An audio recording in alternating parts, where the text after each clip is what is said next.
भारत सरकार ने corona virus संकट के बीच लोगों को हो रही दिक्कतों को कुछ हद तक कम करने के लिए 20 अप्रैल से यानी सोमवार से कुछ सेवाओं और कामकाज की अनुमति देने का फैसला किया है।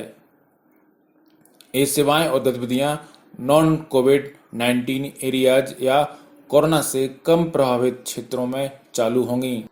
सरकार ने शनिवार को इन सेवाओं और गतिविधियों से जुड़ी एक नई लिस्ट जारी की थी। साथ ही कहा गया था कि कोरोना संक्रमित इलाकों में इस तरह की गतिविधियों की इजाज़त नहीं होगी।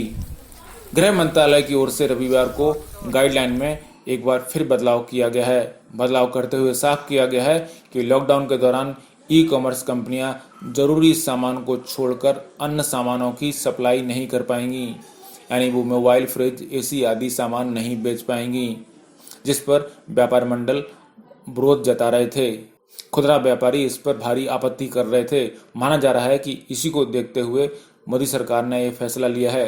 केंद्र सरकार द्वारा छूट दी जाने वाली लिस्ट में अब आयुष समेत स्वास्थ्य सेवाओं, कृषि एवं बागवानी गतिविधियों, मछली पकड़ने वाली चीजें जैसे समुद्री और अंतर्देशीय क्षेत्रों में वृक्षारोपण गतिविधियों, साथ ही अधिकतम 50% श्रमिकों के साथ चाय, कॉफी और रबर जैसी इंडस्ट्रीज में काम करने की अनुमति और पशुपालन को इन सेवाओं में रखा गया है, जो कि 20 अप्रैल से शुरू हो सकती हैं।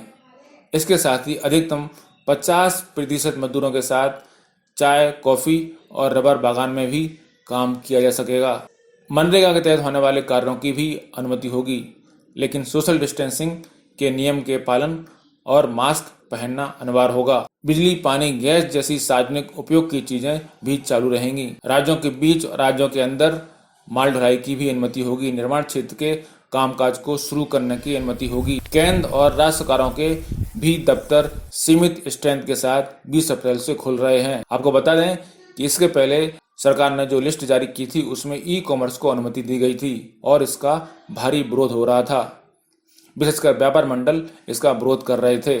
जो 21 तारीख से इंडस्ट्रीज को खोलने का जो निर्णय लिया हुआ है सरकार के द्वारा, इसमें कुछ एक आपत्तियां हैं, कुछ पॉइंट्स हैं जो इंडस्ट्री को क्लियर नहीं है, तो वो हम सरकार से पूछना चाहते हैं। सबसे पहले तो जो म्युनिसिपल एरिया बोल रहे हैं, जयपुर म्युनिसिपल एरिया में, इसमें कौन कौन से ऐसे इंडस्ट्रियल एरिया है जो म्युनिसिपल एरिया से बाहर आते हैं, जिसमें हम उद्योग खोल सकते हैं, जहाँ पे उसमें कुछ प्रॉब्लम नहीं है।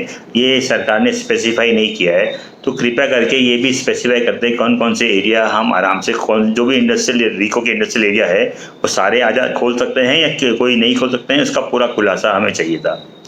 इसके अलावा ये जो खोलने के लिए परमिशन तो रिलेटिव रीको के इंडस्ट्रियल एरिया से मिल जाएगी।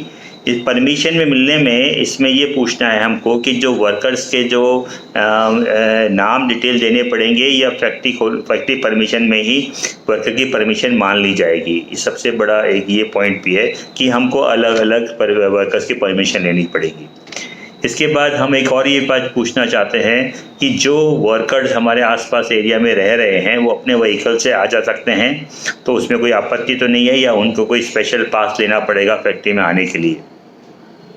और कुछ जो लोग हमारी फैक्ट्री में रह सकते हैं उसका कुछ सीमित एरिया या दायरा है कि इतने स्क्वायर फीट एरिया में इतने लोग रहेंगे, या फिर जैसे सोशल जो डिस्टेंस मेंटेन करके हम अपने आप जज कर लें कि भैया जैसे हमें तीन फुट का मिनिमम डिस्टेंस से 6 फुट का डिस्टेंस रखना, 1 मीटर का डिस्टेंस रखना है। उस हिसाब से हम अपने वर्कर्स में जितनी कैपेसिटी अंदर फैक्ट्री की है वो हम रख लें। इसके अलावा फैक्ट्री में जो रॉ मटेरियल की जो रिक्वायरमेंट पड़ेगी वो क्या हम बाहर से मंगा सकते हैं?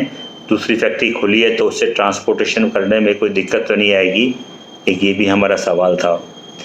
और एक सबसे बड़ा जो सैनिटाइजेशन का जो प्रिकॉशन हमने फैक्ट्री में तो लेंगे, इसके अलावा किसी हर इंडस्ट्रियल एरिया में कोई ऐसा बूथ या ऐसा कुछ मेडिकल कैंप बनाया जाएगा जहाँ पे कोई प्रॉब्लम आती है तो हम इमीडिएटली उसको चेक करके उसको जो उचित कार्रवाई कर लें।